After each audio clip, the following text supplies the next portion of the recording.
Então, pessoal, isso aqui é a continuação do vídeo sobre a central ECP Alarme Max Wi-Fi, a questão do firmware alternativo, né? Então, continuação do vídeo anterior, né? Aqui eu vou mostrar a parte de como gravar o microcontrolador da central, né? Utilizando o MPLAB-X para trocar o firmware da central. Então, essa central ela tem um PIC 18F46J50, igual eu comentei, é um PIC mais antigo, e também ela funciona com o módulo Wi-Fi da ST. Mais informações vai estar no link abaixo aí do vídeo aí sobre a parte de hardware aí da central, né?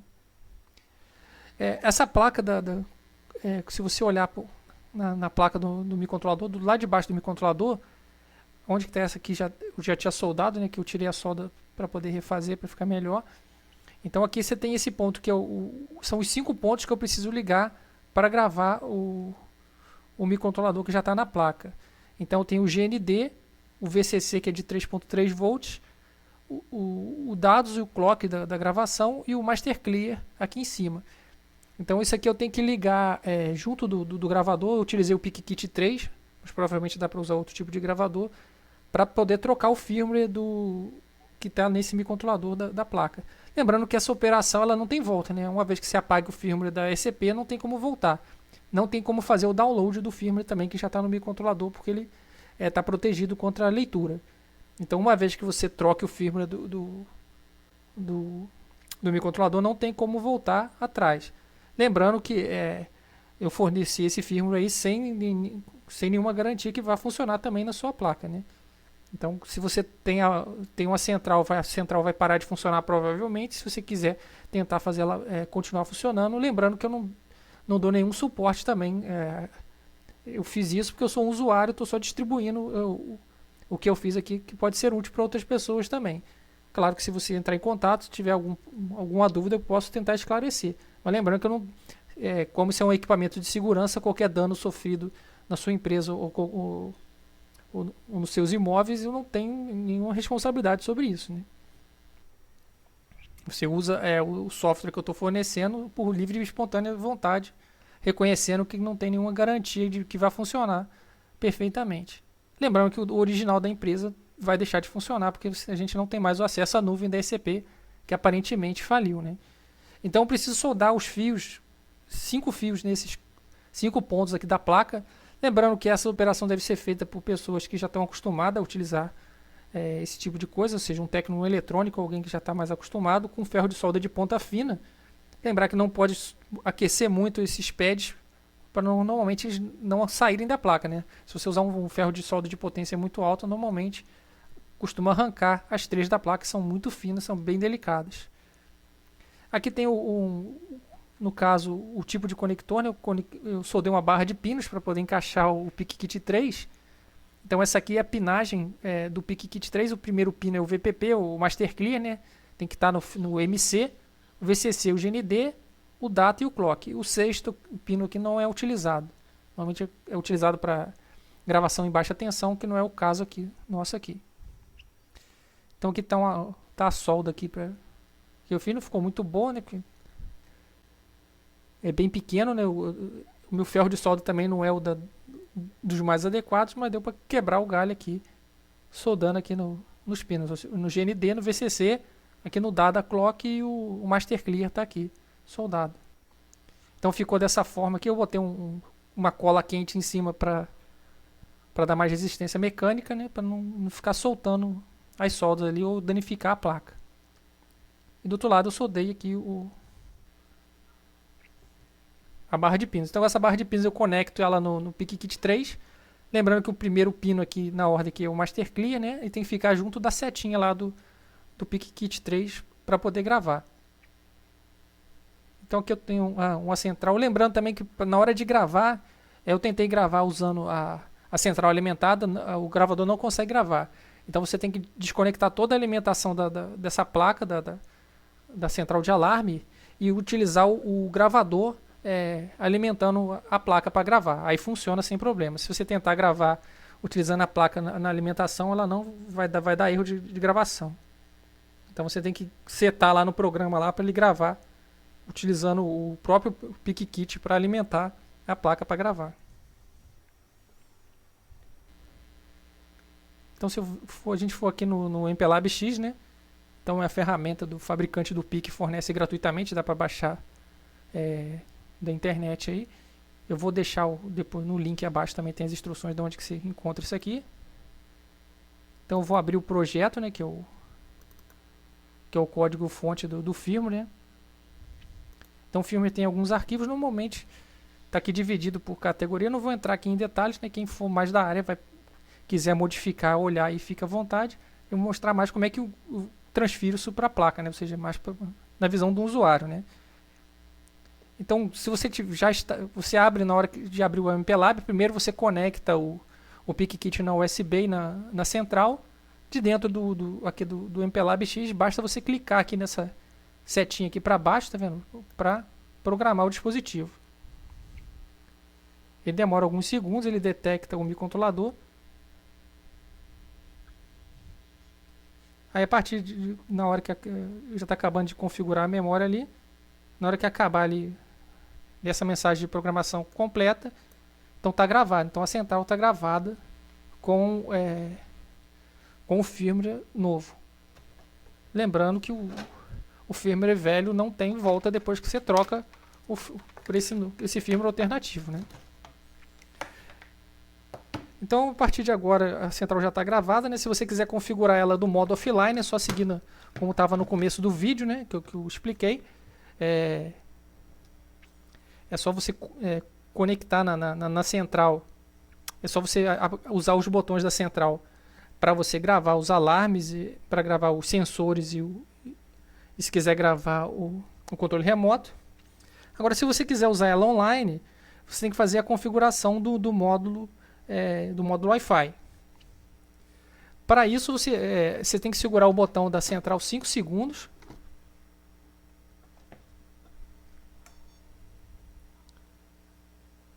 Até ela tocar o primeiro bip de 5 segundos. A partir daí, você pode conectar ou com o computador ou com o celular, né? Quando você faz isso, o LED da central de programação vai ficar ativo, né? E você vai achar uma rede SCP. Tá aqui, SCP Max. Você conecta nessa rede. Depois eu passo. Como é que fala? Na descrição abaixo eu coloco lá a senha padrão aqui que está sendo utilizada aqui. Então, eu conectado nessa rede, eu vou abrir um navegador. Aí eu posso ter um endereço captiveportal.net, que é o endereço padrão da... Acho que eu não conectei na rede certa, não. Deixa eu desconectar aqui que eu estou com 2 placas de rede.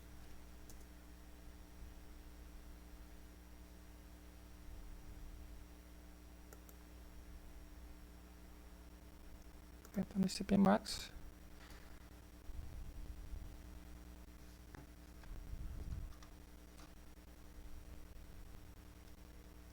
Deixa eu mandar conectar de novo aqui para ver. Agora apareceu aí.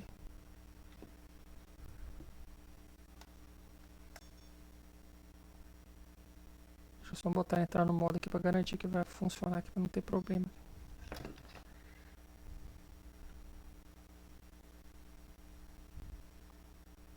De novo, só configurar aqui no SCP Max.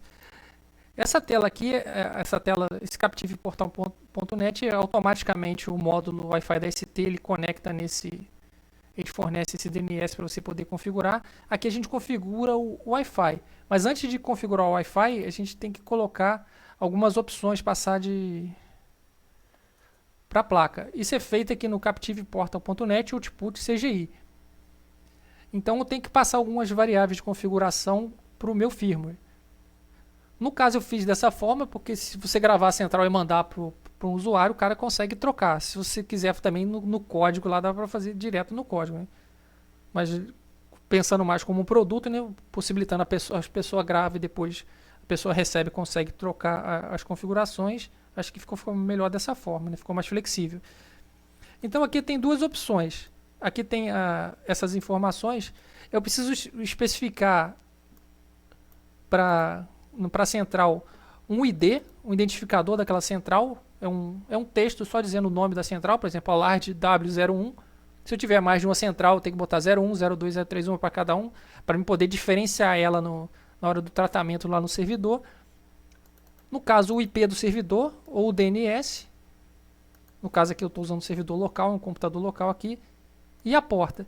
Se eu configurar ele dessa forma aqui, com esses três parâmetros aqui, ele vai procurar um arquivo chamado alardw.php nesse servidor aqui. Esse arquivo eu vou disponibilizar no código também, na descrição. Tem lá, junto com o código, com o firmware, tem esse arquivo para servir de base. Inicialmente eu pensei em fazer isso em PHP, mas eu pensei que ia dar muito trabalho para fazer a parte depois de comunicação, de suporte por celular, por exemplo. E como já tinha uma instância do Home Assistant rodando aqui, eu resolvi usar o Home Assistant. Então o Home Assistant vai me permitir eu utilizar essa central. Então se eu configurar, no caso, a mesma, como é que fala, o ID, o IP, a porta, e colocar um token, que é o token de autorização do Home Assistant, eu consigo entrar nessa instância do Home Assistant. Então se eu configurar sem o token, ele vai usar o PHP. Se eu configurar com o token, ele usa o Home Assistant. Depois eu mostro que, como eu estou conectado no ECP, eu não consigo acessar o Home Assistant que está na rede local, né? Então se eu quiser configurar aqui, eu vou copiar aqui, tem essa... Normalmente é cifrão, o I, que é do ID, né, underline, e o nome da... Então eu coloco aqui, mando enviar. A central, quando recebe, ela dá um apito. Se ela der um apito, ok. Se der um apito longo, quer dizer que deu erro. Então deu um apito, ou seja, recebeu o ID corretamente. Então eu vou mandar o IP do servidor que a central tem que se conectar. Também recebeu corretamente. A porta desse servidor.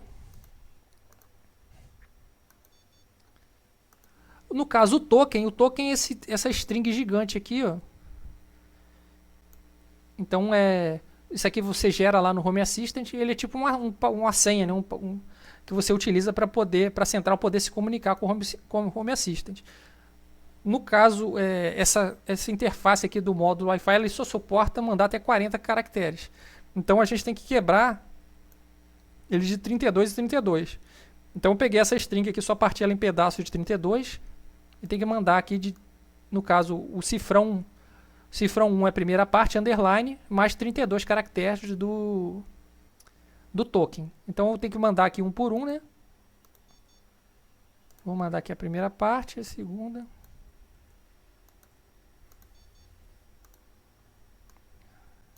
Terceira. Quarta.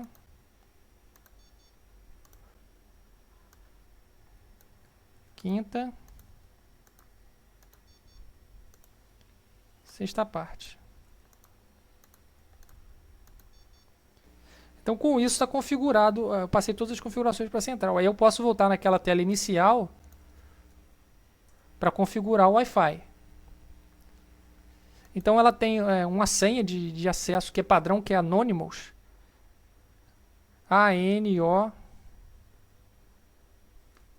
ANONYMOUS, Anonymous.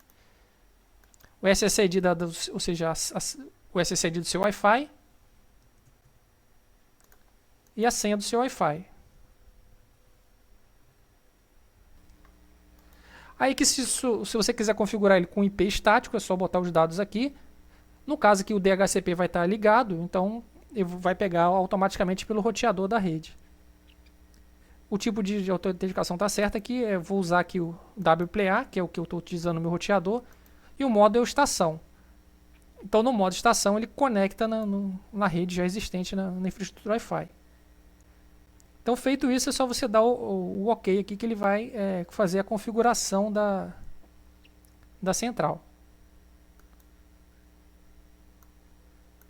Quando você fizer isso, as luzes de config da central vai ficar piscando. Então enquanto essa luz de config estiver acesa, ele não está conectado no Wi-Fi. Depois que essa luz ficar apagada, ficar só a luz do online piscando, aí você pode apertar o botão da central que ele vai reiniciar a central e já vai conectar na rede. Vamos apertar o botão da central aqui. Está reiniciando a central.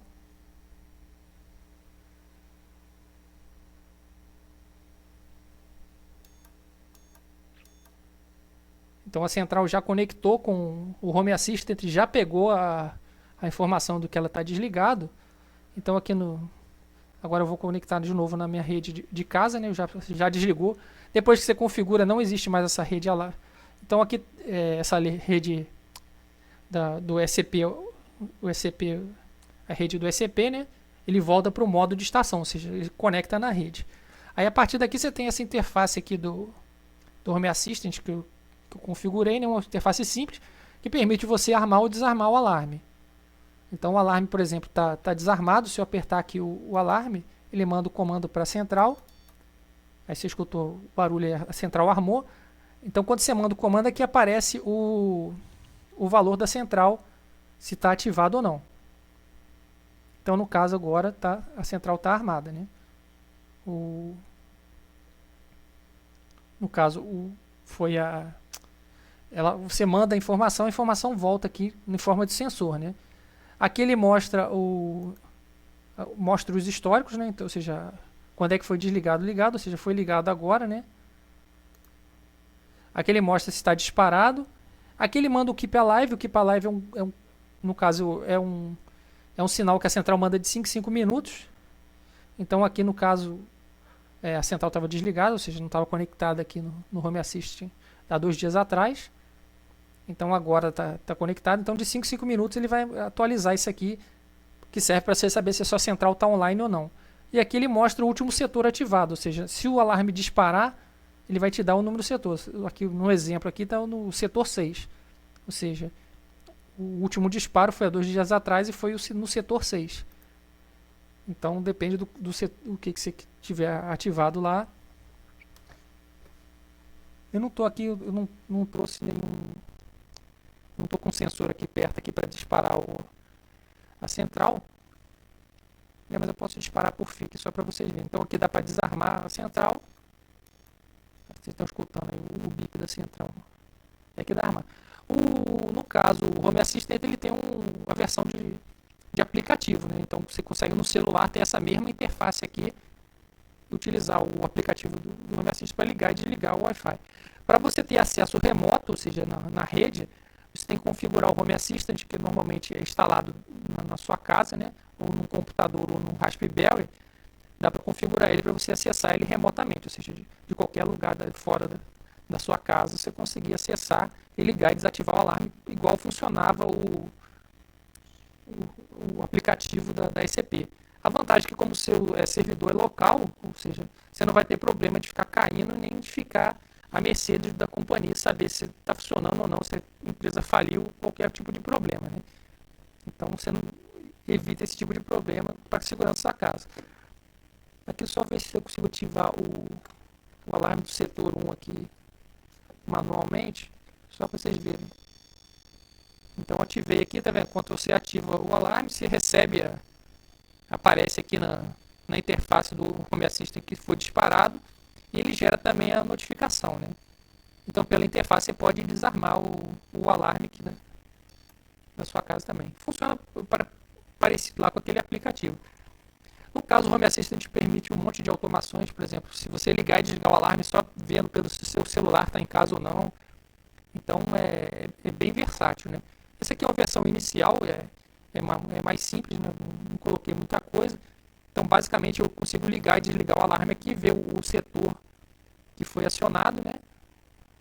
Que horas que foi acionado, ele vai ter Então tá aqui o último aqui, tá vendo? Foi acionado aqui na 5h32, ele fica um histórico aqui, acho que dos últimos 5 dias. Então dá para utilizar a central também usando o servidor. Então esse vídeo era mais para demonstrar essa parte aí. A qualquer dúvida, entrar em contato aí pelos canais aí, principalmente lá do GitHub, onde está o código, lá tem uma área de suporte lá para perguntas.